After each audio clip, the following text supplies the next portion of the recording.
Bismillahirrahmanirrahim. Assalamualaikum warahmatullahi wabarakatuh. Waalaikumsalam warahmatullahi wabarakatuh. Baik, alhamdulillah di kesempatan kali ini ketemu lagi di podcastnya Perpustakaan Waca ya. Namun di studio yang berbeda, kali ini kita berada di studionya PJJ PAI UIN Cyber Syekh Nurjati Cirebon ya. Di mana kita ada kolaborasi selain dengan PJJ PAI UIN Cyber ini juga ada kolaborasi dengan Tadris Bahasa Inggris ya dari YIN Syekh Nurjati juga ya. Nah, studionya mewah sekali. Alhamdulillah kita bisa terus bisa melakukan tapping di sini, dan semoga nanti masih ada sesi-sesi berikutnya teman Waca ya, sehingga bisa terus memberikan insight baru buat teman-teman ya. Baik, di depan saya sudah ada narasumber yang insya Allah akan membersamai kita dalam beberapa menit ke depan ya. Kenalkan, Dr. Teddy Rohadi MPD. Selamat siang Bapak. Selamat siang Ibu. Oke. Baik, kita beri kesempatan saja Bapaknya untuk bisa menjelaskan background-nya ya. Boleh spill Pak sedikit. Ya baik. Ya latar belakang saya dari pendidikan bahasa Inggris ya. Nah, 1 S2, S3-nya juga sama begitu ya. Nah, dan ada beberapa bidang yang pernah saya tekuni juga sebelumnya begitu ya. Misalnya ekonomi ya, dan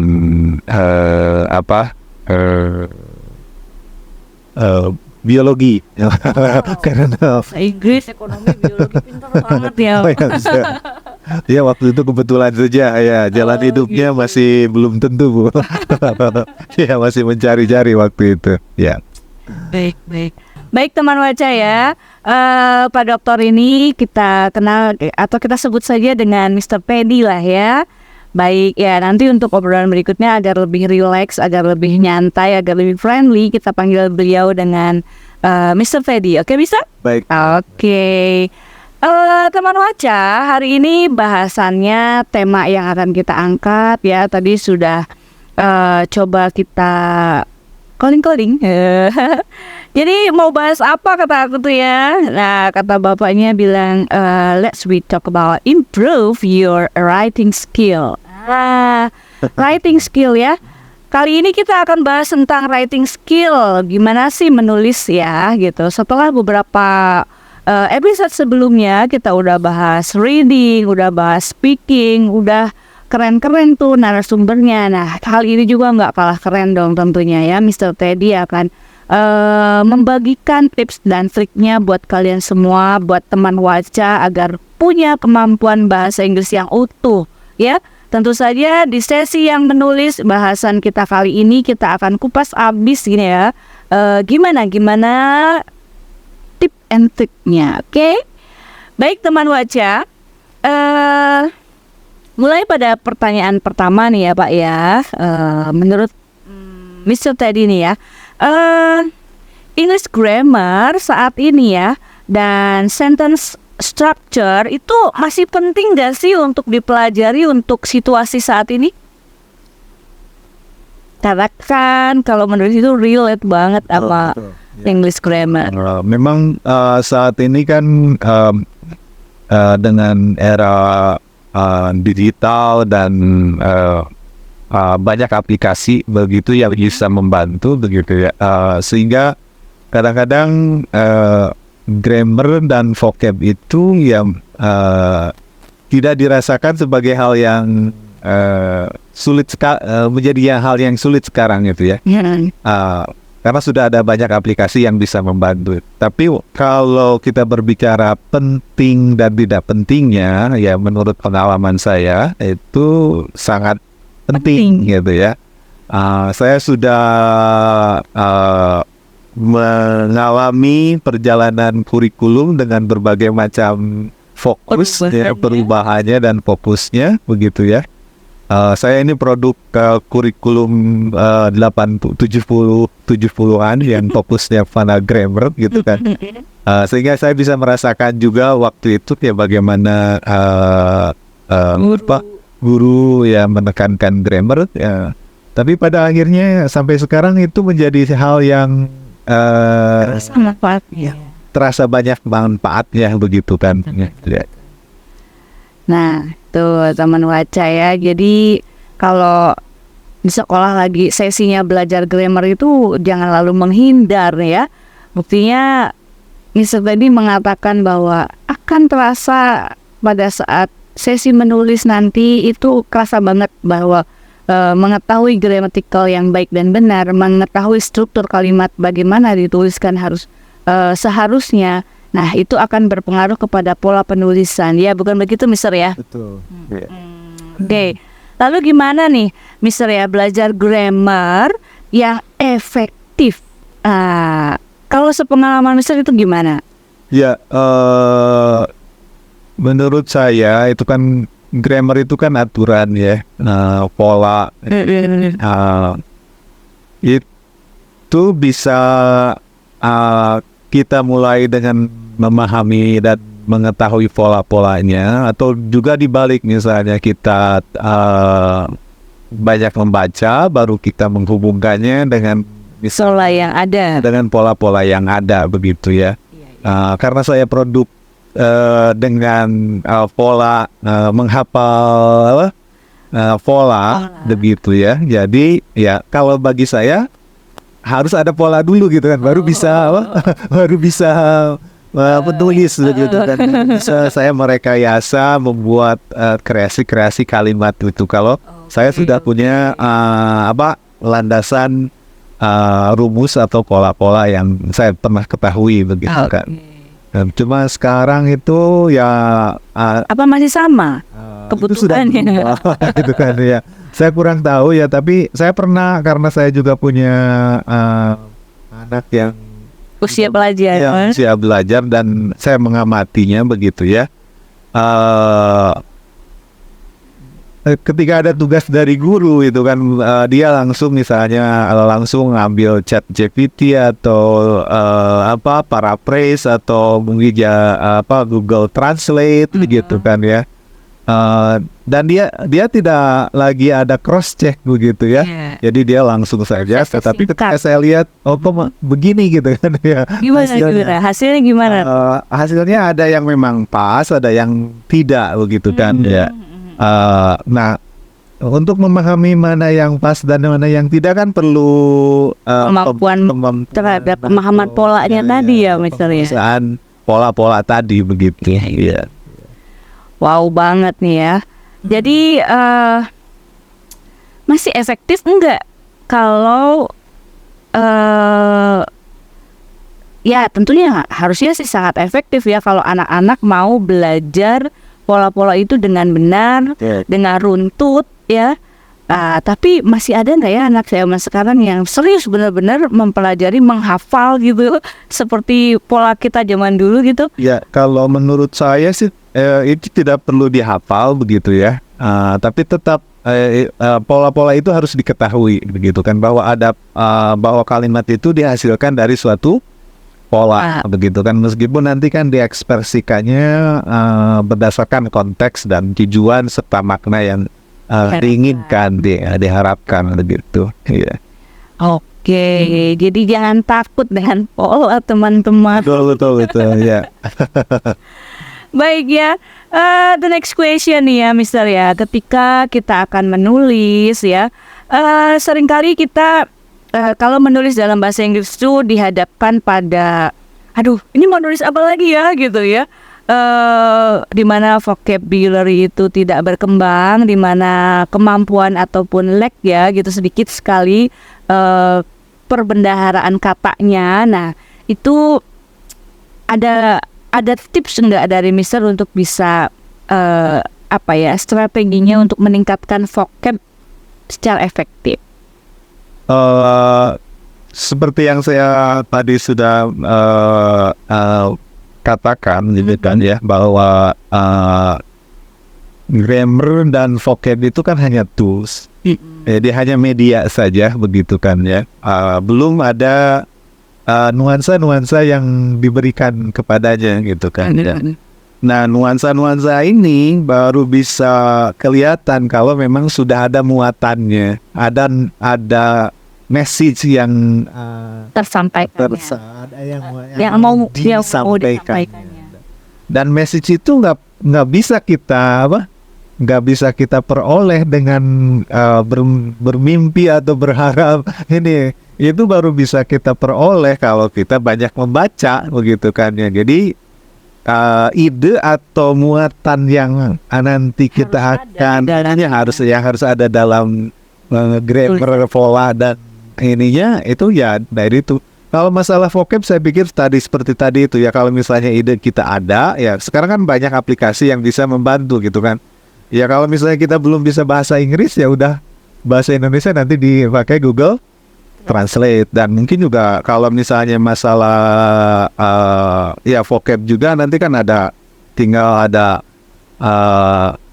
aplikasi yang khusus untuk vocab juga kan ada begitu kan, yang ada talking dictionary, ada yang dictionary yang lebih canggih lagi gitu dan ini ya. Ya, motivasinya harus ditingkatkan ya, konsistensi untuk bisa meluangkan waktu baca, lalu kemudian mau exercise ya, mau melatih diri untuk bisa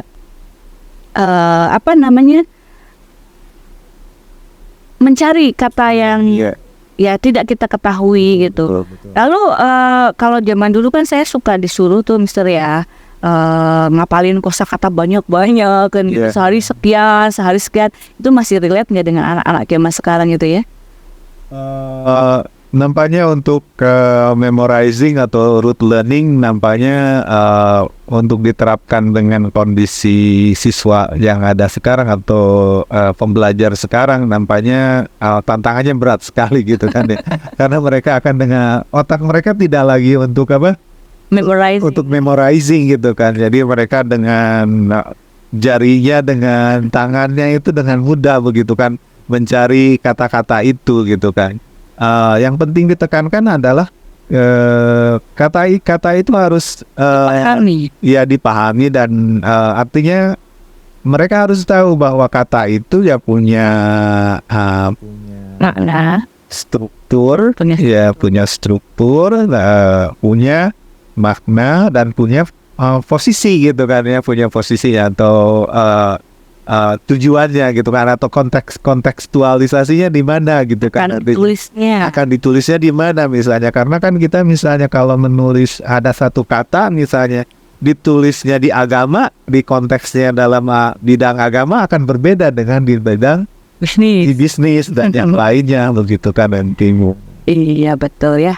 Nah itu tadi teman baca ya, bicara tentang peningkatan vocabulary, tentu saja menghafal, memorizing kata-kata vocab yang bisa mungkin meningkatkan itu sebenarnya masih bisa dilakukan gitu ya.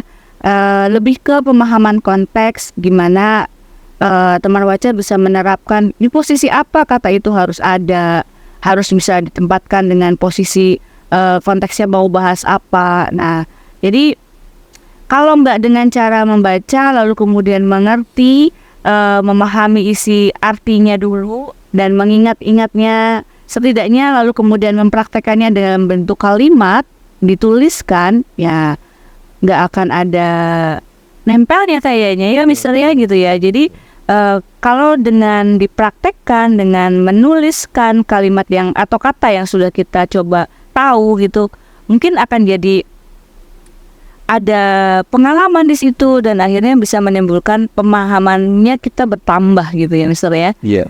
Mungkin juga saya setuju atau mendukung misalnya tentang gender based literacy-nya, GBL-nya atau gender based learning-nya gitu kan, yang ada building knowledge of the field-nya gitu kan di situ ya.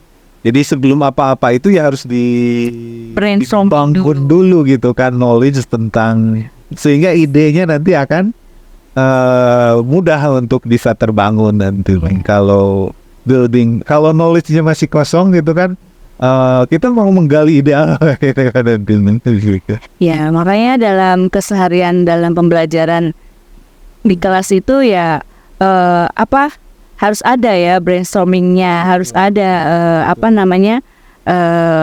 yang memantik ya, memantik dari keseluruhan yang akan dipelajari gitu ya, Mister ya. Nah, oke, teman-teman ya. Nah, tinggal gimana nanti kita mencoba untuk terus menggali potensi diri ya. Oke.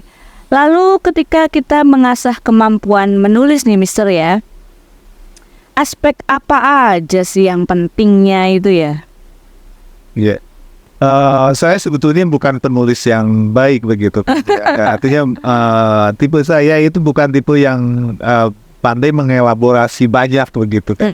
Jadi tipe saya adalah to the point saja. To the point gitu ya. Tapi dalam konteks tertentu ya saya kalau memang saya harus mengelaborasi gitu kan, berbicara banyak begitu ketika menulis, ya terpaksa saya harus meluangkan waktu untuk ingin banyak baca. Tapi kembali lagi ke baca sebagai input untuk bisa mengeluarkan lagi apa yang ada dalam pikiran ya, Mister ya. Karena background knowledge kita kadang-kadang juga terbatas gitu kan. Ya, oke. Lalu apakah pengorganisasian ide, nah itu juga ada kaitannya dalam kemampuan menulis juga? Ya, ide itu kan seperti tadi ya, misalnya bisa datangnya tiba-tiba begitu kan, tidak lagi ini tiba-tiba ada apa gitu kan, misalnya gitu kan. Nah, kadang-kadang kita saya juga sama begitu ya, kadang-kadang momen-momen itu kita lewati gitu kan ya, sehingga kita tidak mencatatnya gitu kan ya. Jadi misalnya ketika kita terlintas ini ya, itu harus terus langsung ditulis gitu kan. Mungkin kita harus bawa catatan kemana-mana begitu kan. Kalau sekarang juga tidak perlu bawa buku begitu kan, notes saja di gadget kita itu kan, itu langsung kita catat ya. Sekarang saya mungkin karena usia saya juga sudah tidak mampu lagi untuk mengingat banyak, ya itu saya terbantu gitu kan. Jadi saya sekarang misalnya ada ini ide tentang ini, saya catat dikit-dikit gitu kan, ininya sebagai hints untuk atau pengingat saya nanti ketika saya misalnya kembali lagi ke topik itu. Jadi jelas pengorganisasiannya ya ketika memang udah dalam bentuk tulisan ya gitu. Kita juga mengingatnya jauh lebih mudah gitu ya, sehingga nanti dalam penyampaian ide, dalam penyampaian dalam bentuk tulisan itu jadi lebih terarah mungkin gitu ya, Mister ya. Kalau misalnya kan setiap orang nanti kan pada akhirnya akan memiliki gaya menulis gitu kan ya. Ya, ada yang seperti apa. Nah, itu atau mungkin juga ada kontekstual dari menulisnya misalnya ya. Misalnya kalau kita menulis akademis kan itu rigid ya. Kan berarti harus ngikutin pakem-pakem yang ada di situ. Idenya juga harus sama seperti itu gitu kan, karena kita tidak bebas begitu ya. Jadi kita tergantung, misalnya ide kita mau dibatasi, ya itu dari konteksnya akademis. Misalnya kita menulis artikel, buku, itu tematika segala macamnya itu kan sudah baku. Ada aturannya. Begitu kan. Jadi idenya juga sama gitu kan ya. Nggak boleh liar gitu.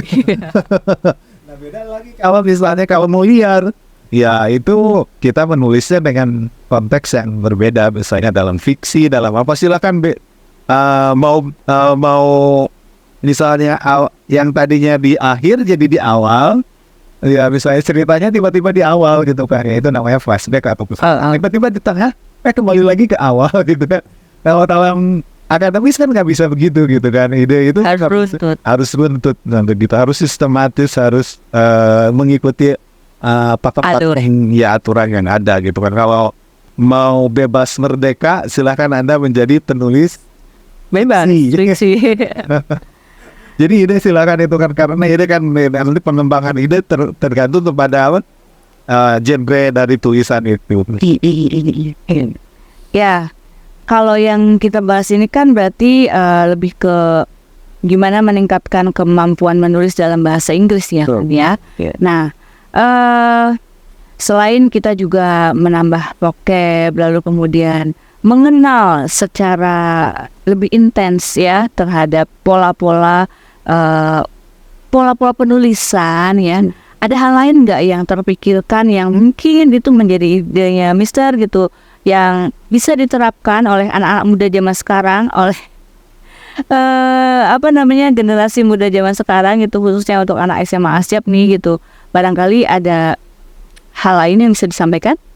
Ya, kalau saya perhatikan kan sekarang itu kan length of reading ability-nya itu kan semakin lama semakin short gitu kan ya. Ya, jadi kalau saya perhatikan gitu kan, misalnya anak-anak itu sekarang bacanya nggak bisa sejam, 2 jam. Kalau dulu kan kita bisa dengan asik baca novel yang tebalnya segini, begitu kan, berjam-jam. Kalau sekarang nampaknya agak sulit gitu kan untuk diterapkan. Saya adalah kan juga di medsos kan ada tulisan-tulisan singkat juga begitu kan. Jadi kalau saya ini kan teknologi akan semakin berkembang, media untuk mengekspresikan ide juga semakin berkembang gitu ya. Kan ya. Kalau saya sarankan untuk kita harus terbiasa menulis dengan pendek, waktunya singkat, padat gitu kan, dan efektif begitu kan, karena tulisan kita akan dibaca, nggak akan dibaca semuanya gitu kan ya. Jadi message yang akan kita ini kan adalah harus dalam konteks seperti itu, misalnya kita di WA gitu kan, di WA ini kan cukup singkat, padat, jelas gitu kan, atau mungkin juga di Twitter di apa yang lebih panjang begitu kan ya. Mungkin bisa mulai melatih dengan mulai quotes ya. Ya misalnya untuk diarahkan tidak lagi menulis yang panjang-panjang seperti ini gitu kan, karena sekarang kayaknya sih siapa lagi yang, saya juga sudah susah sekali gitu kan untuk bisa meluangkan waktu membaca novel saat selesai. Kalau dulu saya asik gitu kan, bisa berjam-jam gitu kan. Iya. Kalau sekarang kayaknya sih waktunya apalagi saya lihat itu misalnya mahasiswa aja yang memang seharusnya mereka baca gitu kan, sangat sulit gitu kan, misalnya durasi baca mereka paling lama itu 15 menit. Setelah itu mereka nggak konsen lagi ke yang lain gitu kan. Jadi nah itu mungkin yang mungkin itu tugas ibu nanti coba di sekolah dalam konteks literasi begitu kan ya. Iya. Jadi tidak hanya ini ya durasi kemampuan membaca lama, kemampuan membaca itu ya harus ditingkatkan gitu kan, karena ya lingkungannya itu mereka ya akan diarahkan ke baca yang sangat pendek gitu kan misalnya ya, apalagi dengan sikatan OTW atau itu kan, mereka pikiran mereka nggak jauh-jauh gitu kan. Jadi mereka kita akan masuk ke generasi praktis gitu. Iya, Masya Allah. Jadi tantangannya lebih besar dengan segala kemudahannya ya. Tinggal sebagai diri kita mau mengembangkan diri atau tidak gitu ya, misalnya. Oke.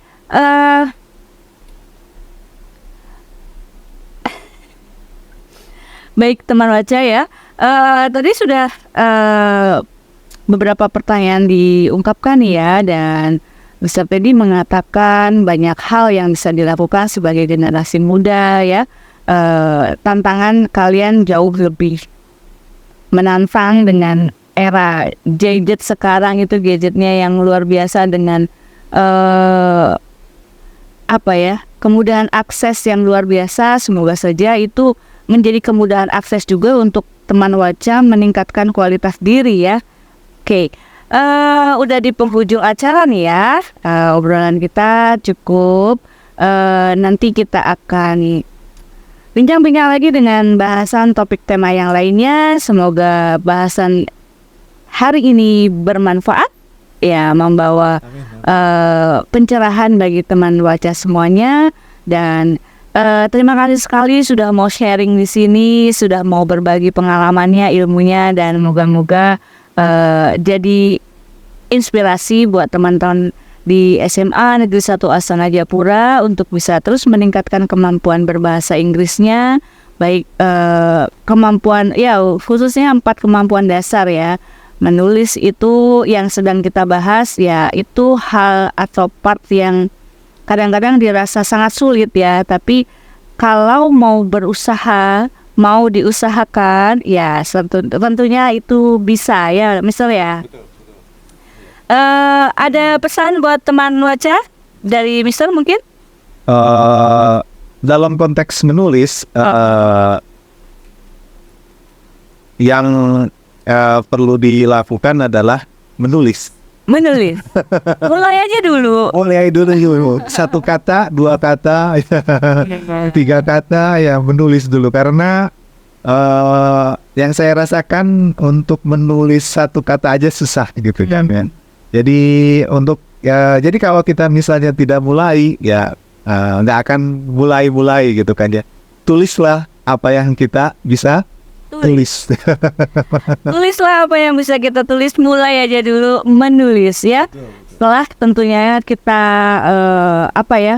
dikayakan pengetahuannya dengan membaca, maka akan dengan mudah mungkin kita bisa menuangkan apa yang bisa kita tuliskan. Nah, itu ya kuncinya teman-teman ya. Baik, terima kasih buat obrolan singkatnya hari ini. Semoga bermanfaat dan kita ketemu pada obrolan podcast berikutnya. Tungguin ya teman Waca, jangan lupa di subscribe, jangan lupa di like postingan kali ini dan juga komentar positifnya kalau kalian suka dengan obrolan kita hari ini ya.